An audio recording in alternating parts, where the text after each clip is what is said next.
and welcome everybody to Dine with the Divine. I'm your host, Ashley, and together will be exploring the magical, the mystical, and everything in between. So on today's episode, we are going to be talking runes, and we'll be talking Norse Mythology 101.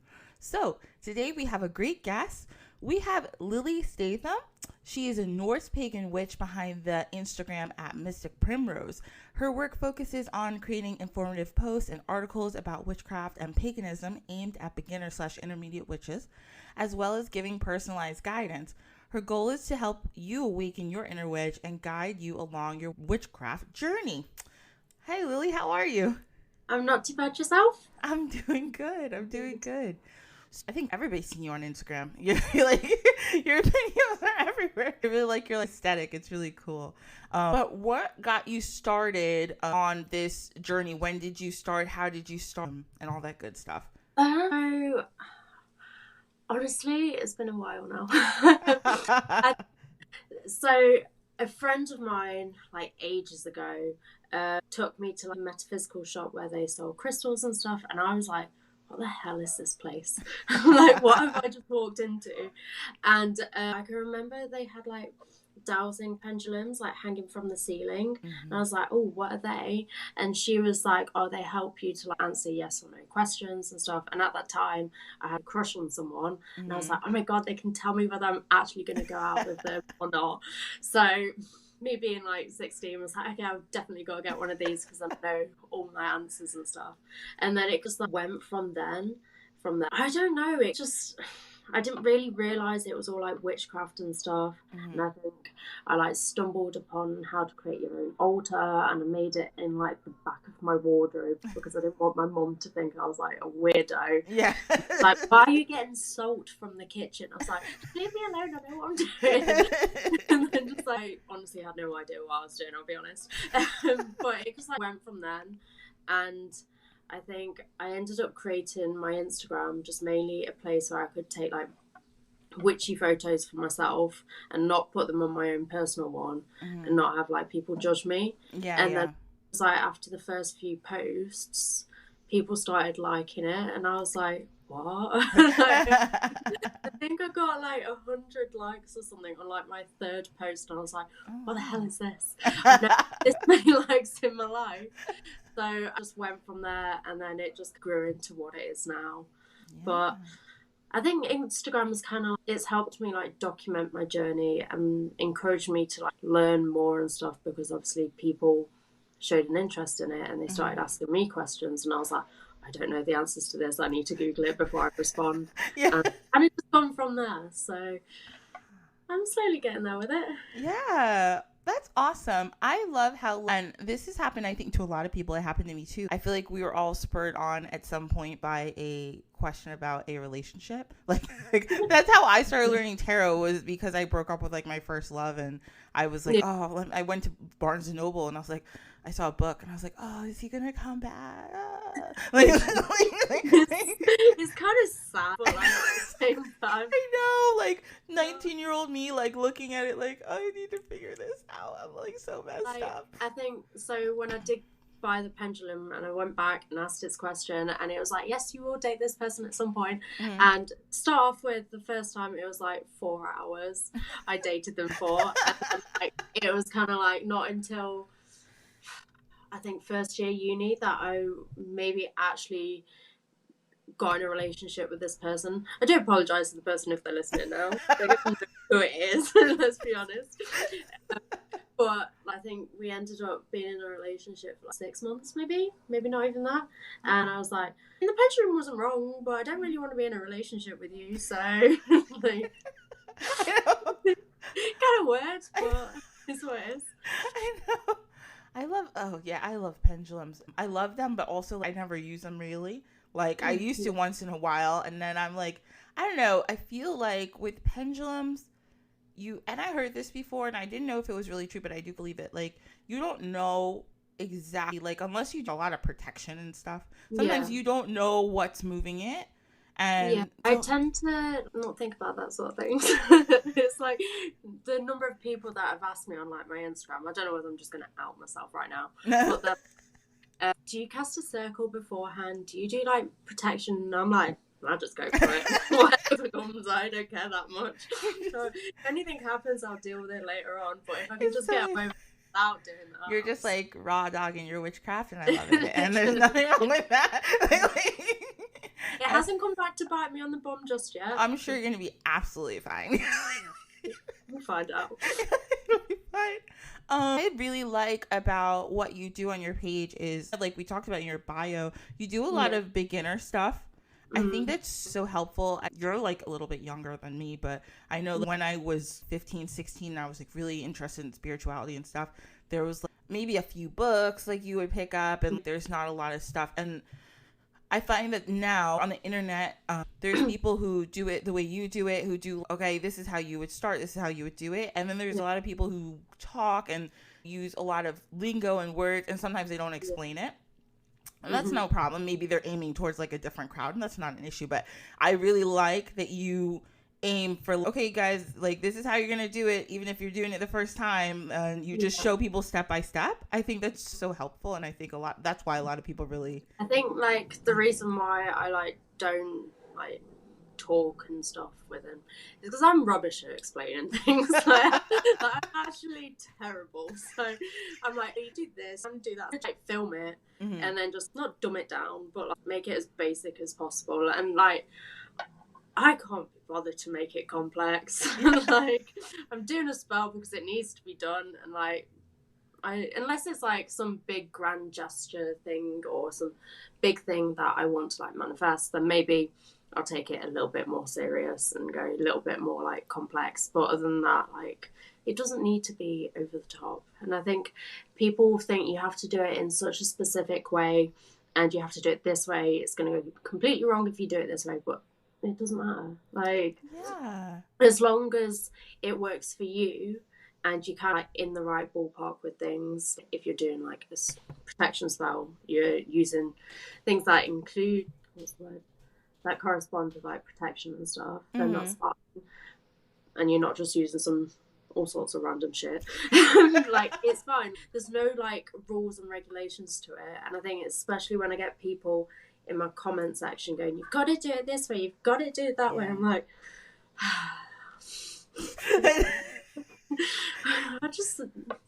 is it needed? Yes, it works for you, but it doesn't mean you need to like shove it down someone else's neck saying they have to do it this way.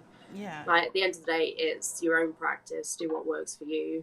I'm just showing you what's worked for me. It's up to you whether you completely copy it or you make it your own version. So. And you think like in every, say it's like you're doing something and it's about like abundance. In every culture in the world, they have some type of practice for abundance. So I think it's about intention, right? So like if you are doing it a certain way and someone comes in your comments like, well, that's not the way I do it. Okay, cool. Like that's fine. Like you can do it any way you want. I think it's like ice cream vans. That's fine. I don't want an ice cream. But what was I saying? I think my most recent post about doing like writing the runes on like your wrists and stuff, the number of people I've had, no, you meant to write it on your left wrist, you meant to write it on your right wrist. I'm just like, I've been taught this, you've been taught that, you do what works for you and I'll do what works for me. Don't come at me in the comments because you've done it a different way. It works for me and that's how I'm going to do it. So you go do what you want to do. I know people get very picky and what's the word, like gatekeepy about practices, and like that, again, that's why your page is good, because you're like, no, this is just one way to do it, everybody. And you find like a lot of people, I see a lot of people, you know, we all read the books and we do this and we do that, but eventually if you keep practicing, you find a way that works for you. What way helps you do this thing the best or helps you manifest this the best? Having a starting point is the best thing. So that's why it's good to see somebody do it. I don't know. You really seem to really have passion for teaching people. And where it's come from. I was gonna ask you. I was like, where? I was like, did you always like want to show people, or was it just like you just love doing your craft so much that you're like, I'm just gonna share it with the world? I think it's more that, as in like, I don't really know. So I started doing like posts they were just like witchy aesthetic posts. Mm-hmm. And then people were asking questions, what does this do? What does that do?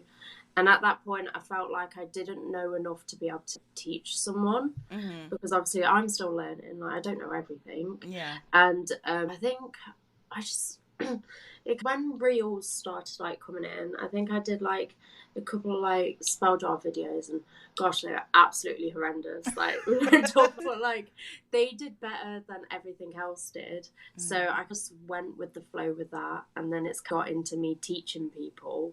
And it's not until, say, I join a podcast or I talk to someone where they're like, "Oh, you teach people." I'm like, I guess I do.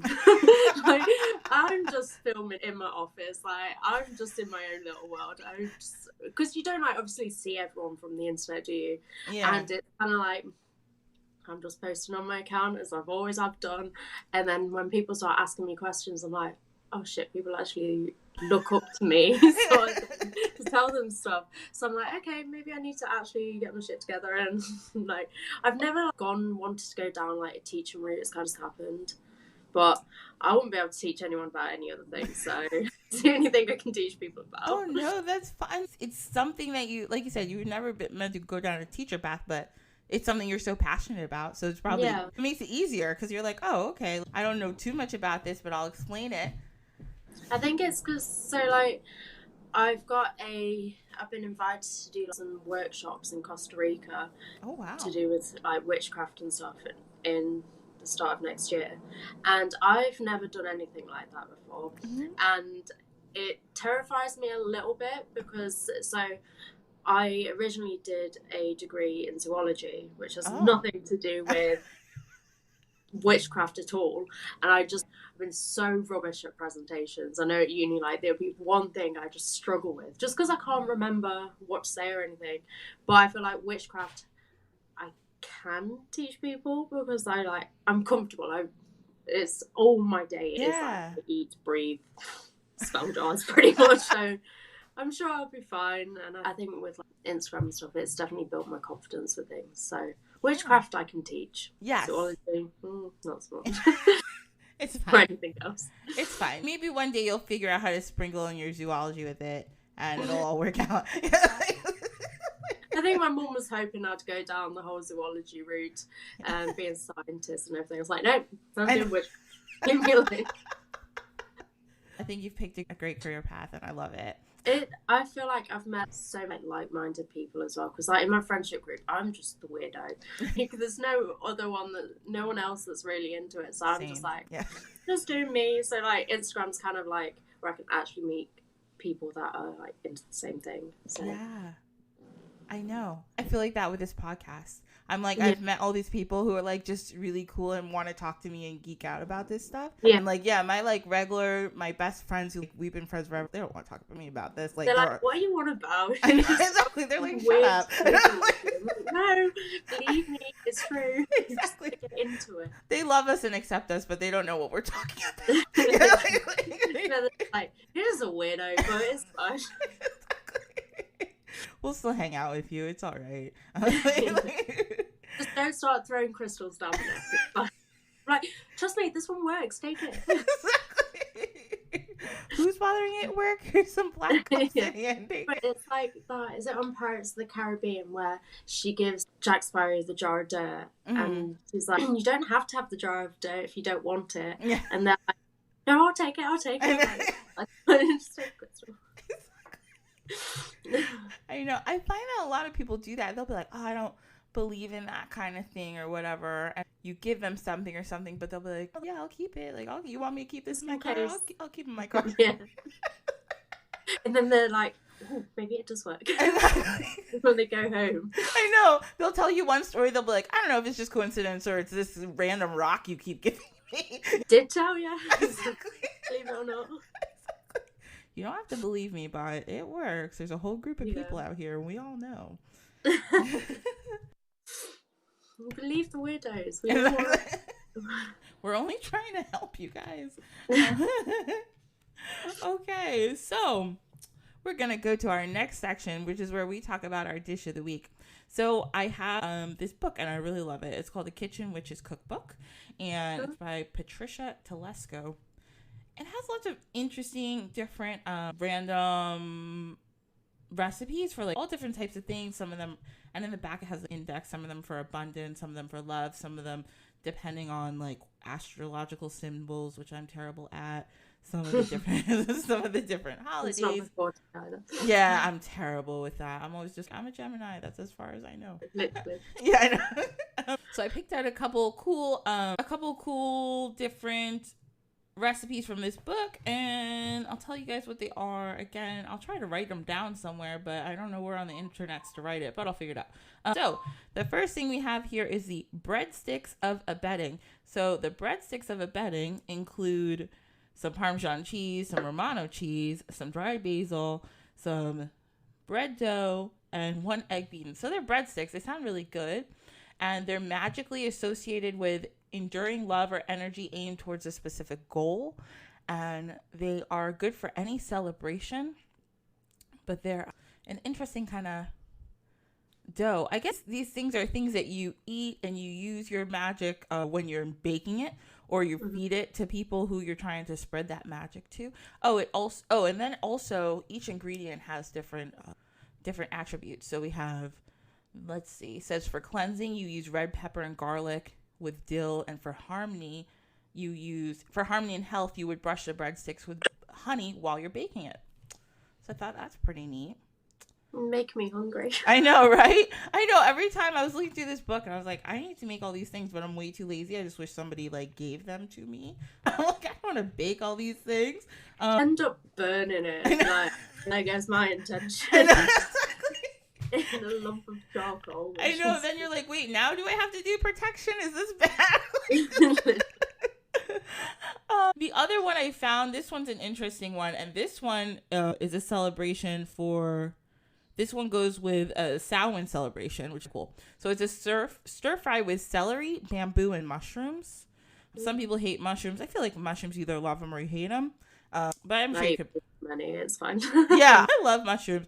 There's also a documentary on Netflix called Fantastic Fungi. I think I've seen that. Yeah, and I watched it, and now I'm like, I need to eat all the mushrooms. They're gonna save us all. I'm like. So with this one, it also is associated with broomsticks and black cats. So for here, it's the little intro to this recipe says brooms were used in the craft as emblems of fertility, especially during the harvest festivals. They were also considered an indispensable household item, which moved luck into the home and ill fortune out. This dish looks quite a bit like a broom. If you lay some uncooked sprouts on top of the serving dish as shown below in the book, black cats have the honorable position of being one of the most widely known of which is familiar. So for this dish, you get some sesame oil, celery stalks, bamboo shoots, woodier mushrooms. I think woodier mushrooms, are those the chicken ones? The ones that are chicken of the woods? I'm not sure. No. Clove garlic, soy sauce, celery, alfalfa or bean sprouts, and cooked rice. Sounds pretty good. Sounds like you're a nice stir fry that you would put on top, and it's really good also if you're studying Wicca, craft workings, magical circles, or honoring magical history. So that's that one. I love that one too. It actually sounds like something I've made in the past, probably not with an intention, but it was like, oh, this is easy for dinner. Yeah, like I'm gonna make this. Literally. Exactly. And our last one, flipping to the page here. Our last one here, we got rose mousse, which sounded pretty good. So in southern Greece, the Sabirites were said to be such light sleepers that a folded rose petal beneath their pillows would disturb them. In contrast, John Gerard felt that a scent of a rose aided sleep. Ancient Greeks ascribed the rose to the goddess of dawn and the goddess of silence, which may be why the rose appears in many medieval banquet halls as a reminder of confidentiality. Okay, you add a whole bunch of sugar, almost 7 cups of sugar. That's a lot. Some water, some roses, some lemon juice, some egg whites, some rose brandy. I didn't even know they had rose brandy, and some vanilla. And you dissolve all this in a large saucepan. You wait for it to crystallize, and then you eat it. It comes out like a fruit jam. Sounds pretty good, actually. And you could probably put it on a biscuit or a scone, would probably be really nice. So some of the magical attributes of this recipe are awareness of others' feelings, helping you enduring romance and trustworthiness, and to help you get some sleep. And it is the celebrations. It goes with our renewing vows, forgiveness rituals, festival of brightness, and asking festival, and hands down Monday. I don't know what hands down Monday is. I'm gonna look it up. Okay, so that's our dishes of the week. Again, this is from the book A Kitchen Witch's Cookbook. I'll put it in the show notes, a link to if you want to get this book. It's pretty good. So this is a part of the show where I plug myself. So if you enjoy the show, you can follow me on all the socials. I'm at Dine with the Divine on Instagram and Dine with the Divine on Facebook. And if you really like the show, you can pause it even right now. Unless you're driving, don't do that. Wait till you get home. You can make sure you're following us on whatever app you listen to us on. And you can give us a 5-star rating because that helps other people find us. You can also give me a tip if you really want. You can give me $1, you can give me $5, you can give me nothing. It doesn't matter. But just so you know, you have the option. It's in the show notes. And if you have any questions, comments, concerns, feel free to email me at dinewiththedivinepod@gmail.com. Okay, cool. Let's move on. So our next subject, it's tea time. So at tea time, we do a little educational thing. Our whole thing is kind of educational today, but we're just going to keep going. We're going to talk about runes.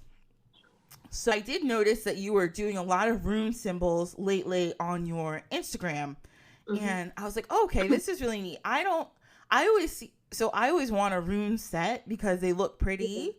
Like I always see like different people put them on different crystals and stuff. And I always like, oh, I want to buy one. I have no idea how to use them. They're just really cute. I think like I started using them mainly because I had no idea what I was doing with tarot cards. And there's like, how many tarot cards? Is that 56 or something? Oh, 78. I'm way off. No, that's fine. Whereas with runes, there's like 25. I'll just go down that path because it's easier. And I don't know, I feel like I've been more drawn to them. Tarot cards scare me a bit. I think it's just a lot to learn. That's fine. Yeah, and that's the cool thing about divination is everybody has their own method. Like some people use the bones, some people use runes, some people use shells, some people use coffee grounds. I can't do coffee grounds, but that's why divination is so fun. Because there's a million different ways to do it. So if you're like listening to this and you're like, what are runes? So this is like a definition I got from this. I think it's a New World Encyclopedia online. So this is like the historical rune definition. Okay. So runes are letters in the runic alphabets of the Germanic speaking peoples, written and read most predominantly from at least 160 CE onwards in Scandinavia in the Elder Furtherark script and the Younger Furtherark script. So these are two different types of scripts. The Younger is like the modernized script of the Elder, obviously, which illuminated the Viking Age, which was from about 790 to 1100 CE, as well as in England, and the Frisia in the Anglo-Saxon Furtherark.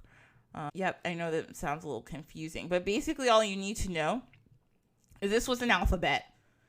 People use these letters for different things, and during the Viking Age, so that was when there was a lot of Norse people traveling around from 790 to 1100.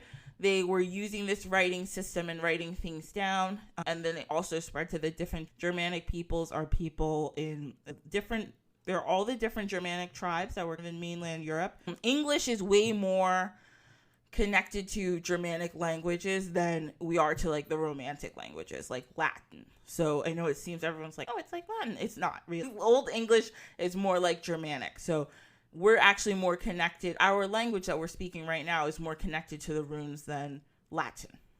So anyway, so people use them. They were really tough to decipher at first, but then a lot of scholars went and did a lot of research and they figured it out. Let's see. So then what are runes and how did they come to be? So one of the ideas is in Norse mythology, they say that there was the god Odin gained the knowledge of the runes after sacrificing himself and hanging on the world tree for 9 nights with no food and no drink. We're going to talk about the world tree in a little bit. They were said to be inscribed on different things by the Norns. The Norns are the fates in Norse mythology. So in different cultures, they have the fates. There are usually 3 witches. That's always seems to be the theme. It's always 3. I don't know. It's 3. It's 3. It's always like 3 women. One's young, one's like, it's always the whole maiden, mother, crone. That's usually how they go. And it's in so many different cultures. It's the same. So the Norns are the fates, and the Norns were said to have written these runes down, and then Odin figured it out. And Odin, he hung on the world tree for a really long time and figured out how to read them. So one thing I think is really interesting about Norse mythology and the way people have said to read runes is that for the Nordic people, and this is a quote from a different website, I put it in the show notes. For the Nordic people, destiny is not linear. It does not follow a straight line from one point to another. It's seen as a spider web where many threads are intertwined. Our actions affect the personal threads, but also the threads of others. There's a concept called word destiny, which is the actions affect our present, past, and future. The first Norn weaves the word, the second does the spinning, and the third sets the fulfillment of the destiny. The latter often has to undo everything if the first 2 change, which I think the concept that people don't really get about divination. I think in divination, and you can tell me too what you think, Lily, like when you read something for somebody or even for yourself, people will say, tell me my future, tell me what's going to happen. But I always tell people, like, if tomorrow you decide to dye your hair a different color, it may just change everything. I think, like, people just expect, like, I think my friend ages ago, I think her mom had a tarot card reading done, and I can't remember exactly what it was off the top of my head, but it was like this was going to happen, but the way they said it was that it's like set in stone, and she like avoided everything. I honestly can't remember what it was off the top of my head, but she avoided like all the scenarios that might lead to that. And it's just like tarot cards, they're meant to be there to like give you an insight into, say, like a situation that you're not too. Why is my dog chasing her tail right now? Ginny? You pay attention to me. Behave. What was I saying? With like tarot cards and stuff, like nothing's set in stone, and like you said, if you suddenly decide to change your viewpoint on something, then the whole tarot card reading could change.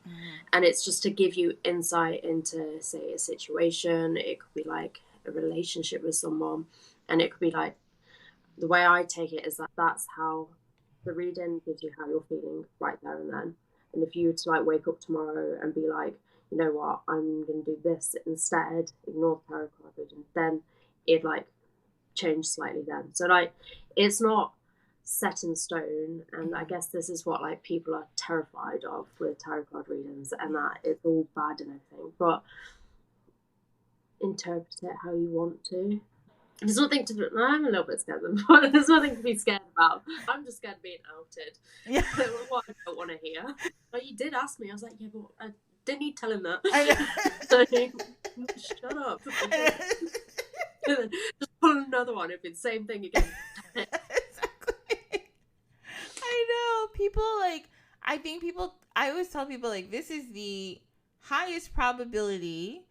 And I think this is in most forms of divination. Some are different, but I always say, like, this is the highest probability if you don't change anything about what you're doing. If you do everything the same and you go into this situation, this is the highest probability of what happens. But a lot of the time, people are asking a lot of the time about relationships, which is fine, because I get that, as we spoke about before. So when people are like, oh, should I break up with them? I'm like, what if you continue down this road and you've told me all these things that this person has done, or how they treat you in a good or bad way, or whatever you tell me, this is the highest probability of what can happen. But if tomorrow you decide you don't want to deal with it anymore, like, okay, like, it's fine. Nothing is set in stone because things change all the time. And all people and every form of divination is trying to give you power for your own life. You don't have to sit there, and like, I can't, like you said, like your friend's mom, I'm not gonna do anything. No, that's not the point. The point is, we're just trying to empower you and tell you this is what could happen if you keep doing these things. But you shouldn't be nervous. Just be aware. I think that's the thing with, say, if you're a tarot card reader and stuff, and if someone then comes to you with a personal situation and they're using, like, I don't know, will I get back with X, Y, and Z or something like that after they've broken up, and then they then turn around and say, but the tarot cards reading said that I would, but now we're not together. It's just, I think it's hard in the fact that then they'll then put the blame on you, but at the same time, they need to, like, educate themselves in that tarot card readings are just there to give you insight into a situation, and if your viewpoint changes, then the cards are more likely to change. And it's like, don't come at me. Like, please don't come at me. I'm sorry.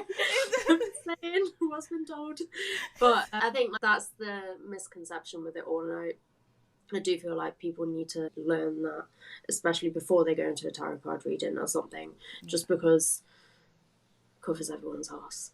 Yeah, exactly. I know. I used to do a lot of reading of fairs and stuff.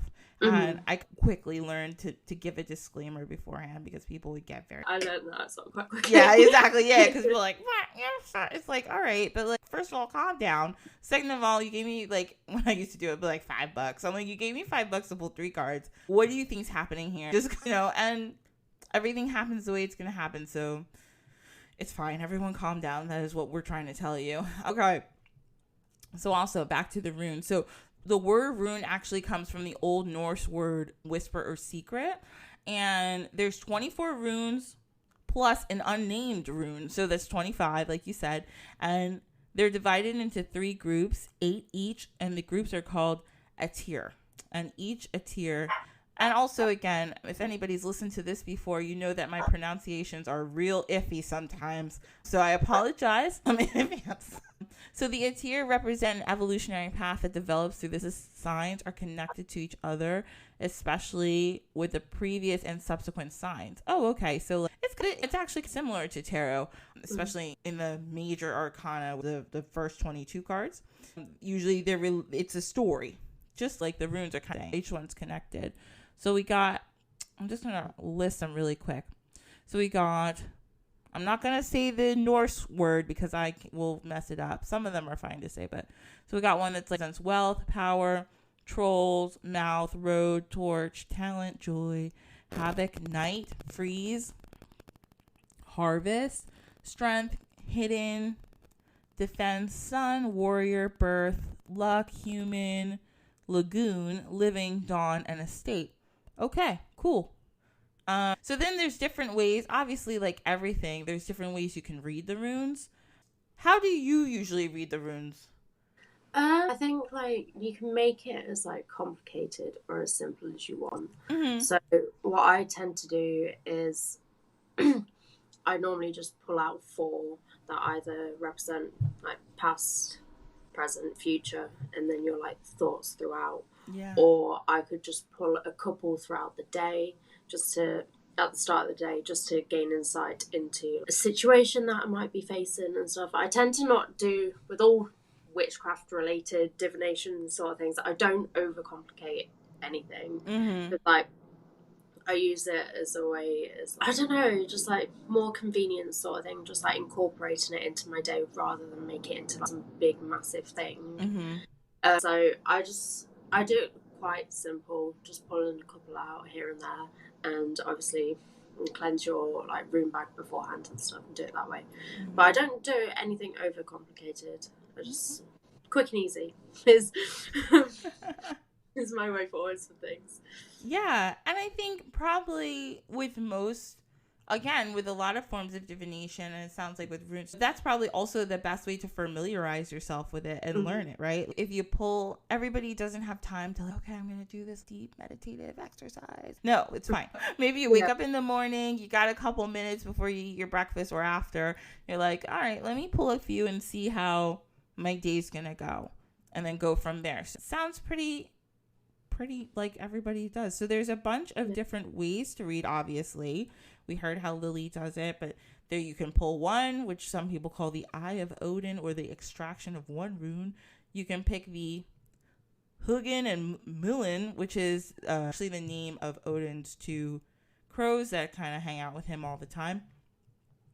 There's one where you can pull 3 runes, and some people call this the 3 Norns, like we talked about before. And then there's classical reading, where you kind of like spill them out. There's a lot of different ways of casting runes. You can pull 4, like Lilly was talking about.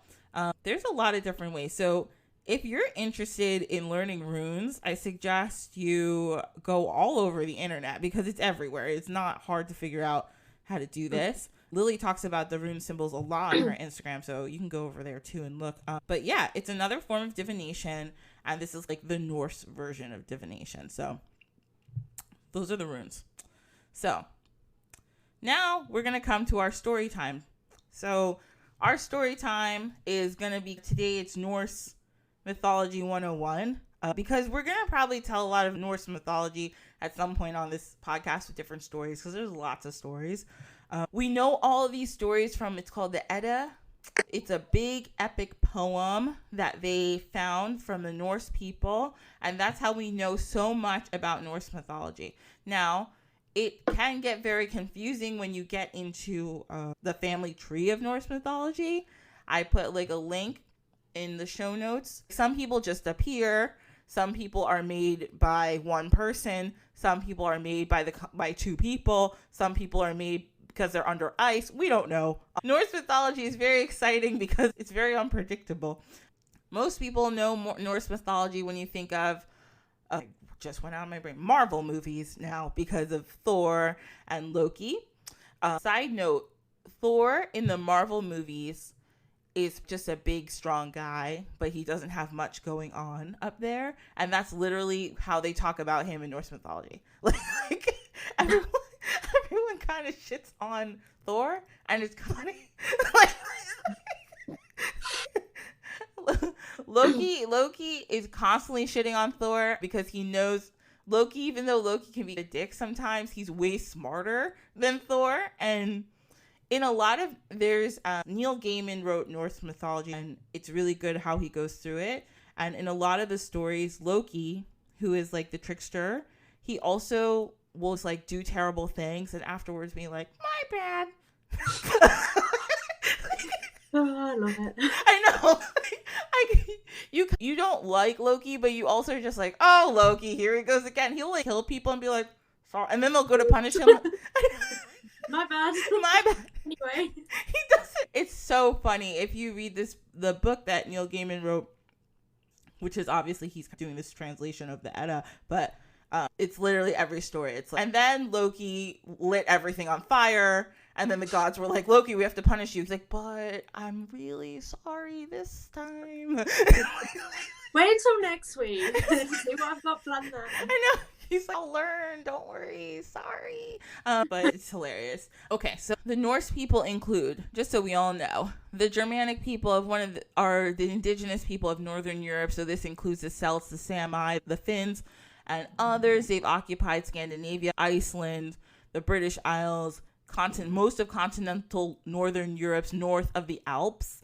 And they're best represented by the Vikings, the Angles, the Saxons, or the Anglo-Saxons, and the continental Germanic tribes, but other groups as well. Okay, so in Norse mythology, we're going to tell this story of how, first we're going to talk about there's 9 worlds. Let's start right there. There's a big tree. It's called Grisdal. It's spelled, okay, another thing about the Norse is they don't love vowels. They love a consonant. So there's lots of consonants next to each other. So some of their words are kind of hard to say. But just know it's called like Grisdal, something like that. It's YGDRASIL. So this is the world tree. It's a big tree, and all the worlds are contained in this tree. There's 9 different worlds. And these are the worlds, and we'll go more into it later, but I'm just going to tell you what they are first, and then we're going to get into the rest of the story. So there's Niflheim, Asgard, Midgard, Jotunheim, Vanaheim, Alfheim, hold on, Vartilsfheim, and Helheim. There we go. The 9 worlds, like I said, are in the branches and the roots of the tree. So in the beginning, let's talk about the beginning of the Norse. In the beginning, there was a void. The void was called Ginnungagap. I practiced that one finally. Okay. So in Ginnungagap, there was nothing. So then first came Niflheim. Niflheim literally means the mist home or the mist world. So this is the coldest, darkest region, and it's south of Ginnungagap, the void. And the other realm was then created out of the void, and it's called Muspelheim, and the land of fire. And it was so hot that all it would do was just be lava and smoke, and it was just like really nobody could live there. So then there was this place in the Great Void where Muspelheim and Niflheim started to come together. And when they came together, the fire melted ice and stuff started dripping. There was water all of a sudden. And all of a sudden, out of the ice came this humanoid creature. And this ended up being the first Jotun. Jotun means giant. And the giant's name was Ymir. This is the first, thing in Norse mythology. The first living humanoid person. Okay? So Ymir, he woke up and he's like, where the hell am I? What's going on? I'm in this weird place. Smells like me on Saturday night. Yeah. Ymir has been all of us at some point. They're like, what? He's like, what's going on? So what do you do when you're really confused sometimes? You just go to sleep. I'll wake up and hope I'm back in my bed. Exactly. You're like, I'll figure it out. Somebody will carry me home. It'll be okay. Yeah.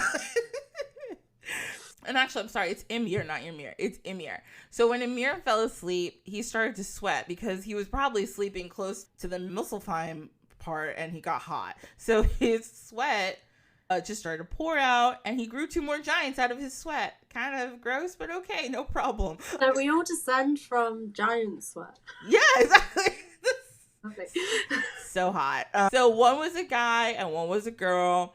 And then randomly, out of his leg, I don't know how it worked, but out of his leg came another guy. And his name was Thurgamir, which is also meant strength yeller. Okay, cool. So there's 3 more people to hang out with Ymir now. He's super happy. I was really bored for those couple hours I was created. So then on another part, the ice started to melt again. And from this ice came Abhumbla, which Abhumbla is a giant cow. So great. Now we have something to eat and some milk. So everybody fed from Abhumbla, from its udders, and they were great and they were really hungry. So this was a great addition to their family. So the cow fed everybody, and one day she saw a part of the ice that was really salty and she loved it. So she started licking. I don't know why I'm calling her a girl cow. Who knows? I don't know. So the cow started licking. And then when they were licking for 3 days, and then on the 3rd day, a body came out of where they were licking. They licked so much, they licked to the bottom. And this was a man, and his name was Buri, and he was the first god. Now, it's hard to know exactly what the difference is between the gods and the Jotun or the giants, but I think the gods were able to do magical shit, and I don't think the Jotun were. I think they were just big. So I think that's what it seems like. Yeah. So anyway, Buri was the first of the gods. So Buri, he was a giant, and he was super handsome and hot. So later on, he had a son called Bor again, and then he had a son called Bor with his wife Besla. I don't know where I've come from. All right. So Buri came out of the ice, okay, and then he was a giant, and then he had a son named Bor. Oh, I think Bor's sister is Besla. There weren't that many people, so they had to have babies. So I think that's the situation. Sorry, mess it up. Yeah. Yeah, I think Bor and Besla were brother and sister, but then they ended up getting married because there was nobody else to marry. You know how it was with the gods back in ancient Egypt. They did the same thing all the time. Anyway, it was fine. They're gods. The genes, it didn't matter. So anyway, Bor and Besla, then they had 3 sons. The first one you've heard of before, Odin. Vili and V are his brothers. You don't really hear about Vili and V that much, but Odin we hear a lot of. Odin, aka Woden, aka like a million different names depending on which Germanic tribe you're talking about. And Odin is for Woden's Day, which is Wednesday. So Wednesday. If you've ever read American Gods, Mr. Wednesday is Odin. I'm obsessed with American Gods. I talk about it way too much. Anyway, Odin, Vili, and V. So Odin, Vili, and V were just living their best lives out here. They were gods too. And they got nervous. They were all chatting one day and they're like, there's mad giants out here and there's only a few of us gods. And one day they're just going to kill all of us and we don't know what to do. So they came up with a plan and they're like, how are we going to get rid of some of these gods? So they're like, we're going to have to kill Ymir, our great-great-grandfather or whatever at this point. Because if we kill him, then he can't keep making giants. It'll be the end of the giants. That's what they're trying to say. So one day they planned a whole plan and they went and attacked him and they killed him. So they had to use all their might to do this because he's a giant and they're not. They're just 3 gods. So he bled so much, Ymir, that he drowned everybody else. He drowned all the other giants. Except for 2. Big giant. Yeah, he was fucking huge. Yeah. And you'll see what they do with you'll see. But he drowned everybody except for 2 giants who Odin, Vili, and V decided to spare. And they just had to go live in Jotunheim, which is the land for the giants. They went there and he said they could live there forever, but they just couldn't come back to where they were. So what did they do after they killed this giant and his blood was everywhere and drowned everyone? This is not a great situation. But they were like, hey, we're going to make lemons out of lemonade, guys. So we're going to create a world. So they created the world. So they dragged him to the center of Ginnungagap, that void that we were talking about. And his blood became the oceans, rivers, and lakes. His flesh became the land. His bones became mountains. His teeth became rocks. And his hair became grass and trees, and his eyelashes became the Midgard. So Midgard is where the humans live. They threw his brains up into the air, and it became the clouds, and his skull became the sky. I like how you looked up like, hey, Ymir, what's up? Another window. Okay, fine. Yeah. I know. Brainish. Exactly. How you doing? And then they used his... What was the thing? Oh, they used some sparks that were shooting up out of Muspelheim from the volcanoes and stuff. And they put them in the sky and they made stars. Okay, cool. And then what's the physics behind all of this? I don't know. Like this is why I love mythology, because it doesn't need to make sense ever. The ancient people were like, we have tons of time and none of our stories are going to make sense. Don't worry about it. We're going to tell it and make it into a Marvel film.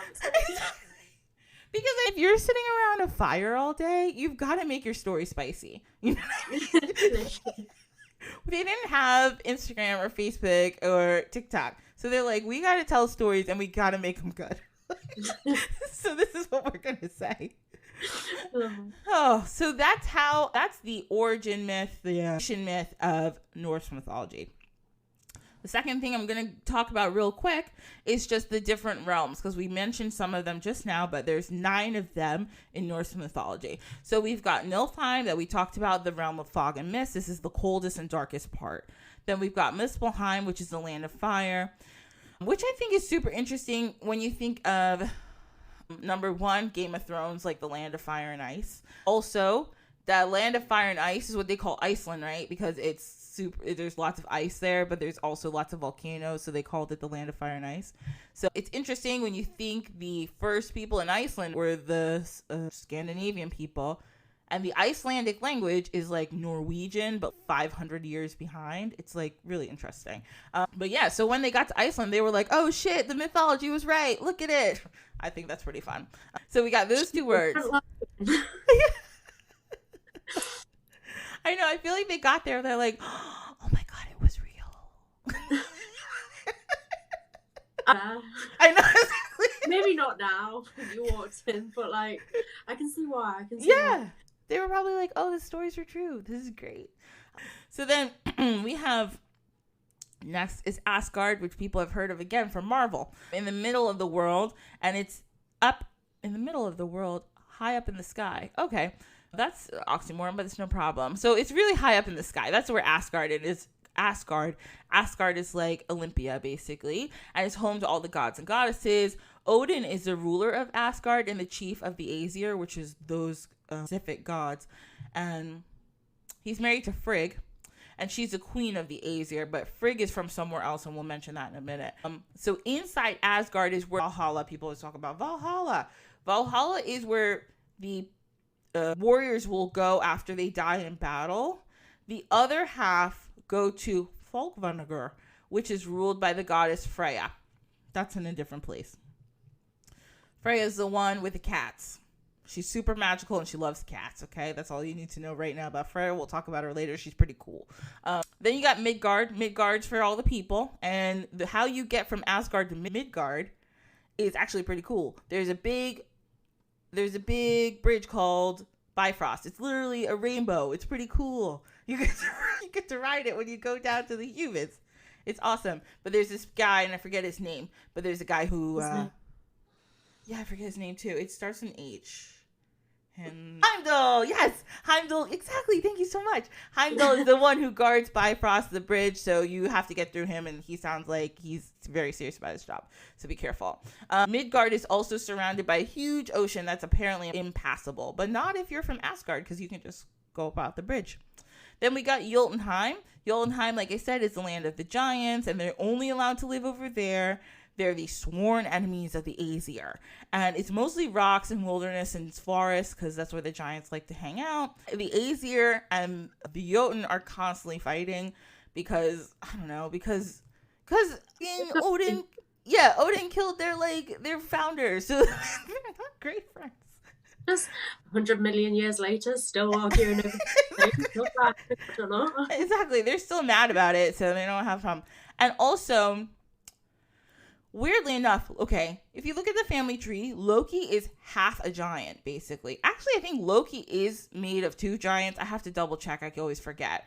But Loki is one of the only gods who can travel between Asgard and Jotunheim because he's half a giant. And Loki's one of those people that you always invite to the party, even though you know they're a hot mess. Because you know they're going to do something messy that we can talk about tomorrow.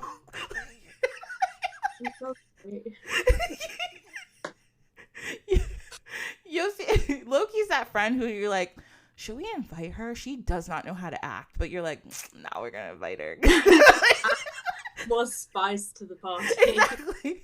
But she's gonna get too drunk, but she's gonna say something crazy, but it's gonna be fun. So you're gonna get away with it the next day. Exactly. We're all gonna get over it. It's gonna be so fun to talk about later. Like, remember how she acted so nuts? So Loki did come from Jotunheim, but later on in a lot of stories in Asgard, he gets in trouble all the time, so he ends up having to go back a couple times and run away. So Jotunheim is separated from Asgard again by another river that it never freezes over, so that you know that. Okay, and then there's Vanalheim, which is the home of the Vanir. The Vanir, is that where Frigg is from? Yeah, Frigg, Odin's wife, is from there. And she married Odin as like a way to make peace between them because they're an old branch of gods. They're all about sorcery and magic, and they're widely known for predicting the future.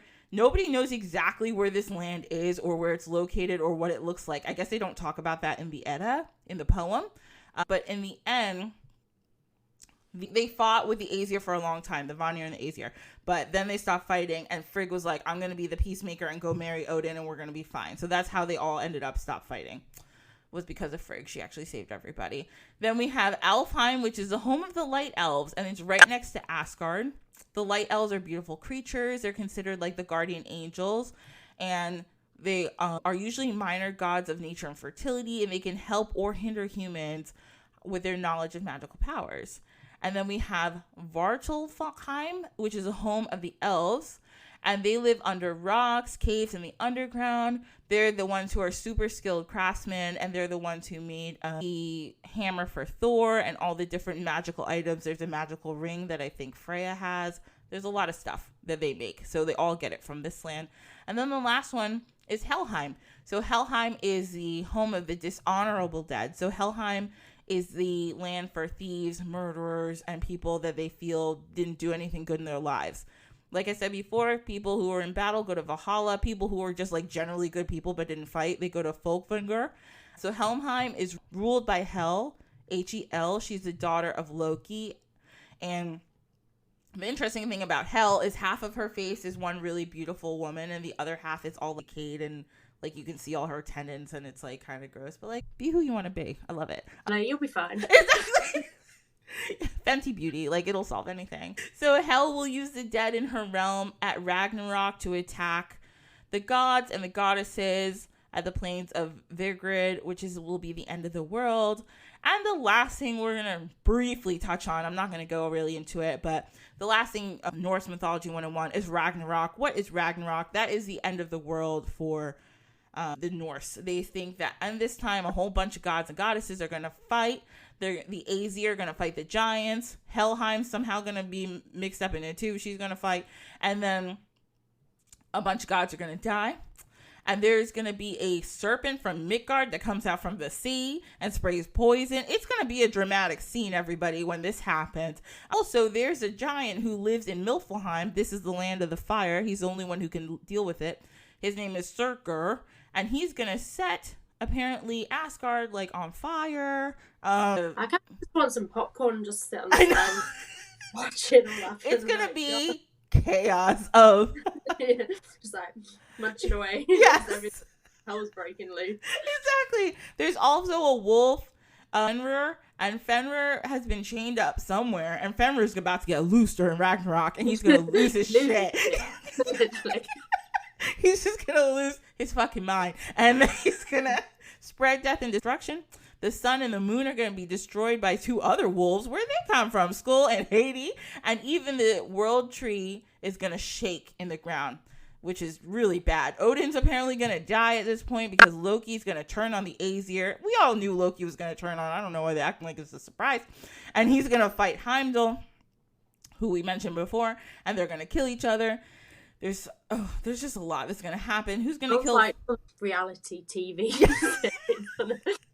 They should make, I don't know why they haven't made a movie about just this because it's amazing what's going to happen. The Midgard serpent's going to kill everybody because it's going to spray the poison. Freyr is going to be killed by the giant from the fire lands. And then he's going to set, the fire giant's going to set everything, the whole tree on fire. And but Odin, how did they know this is all going to happen? I don't know. So I think in the runes.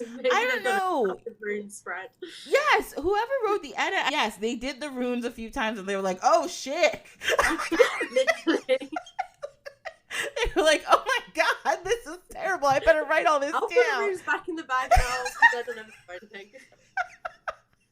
Even I know they were reading and they were like, oh no, this is so bad. Oh gosh. But after all this terrible stuff, and how does it begin? There's going to be a red rooster that warns all the giants. Okay, that's fine. Where the fuck is the red rooster? There's going to be a red rooster that's like, oh my god, the world's ending. And then Heimdall's going to blow a horn really loud and he's going to warn everybody that the war started.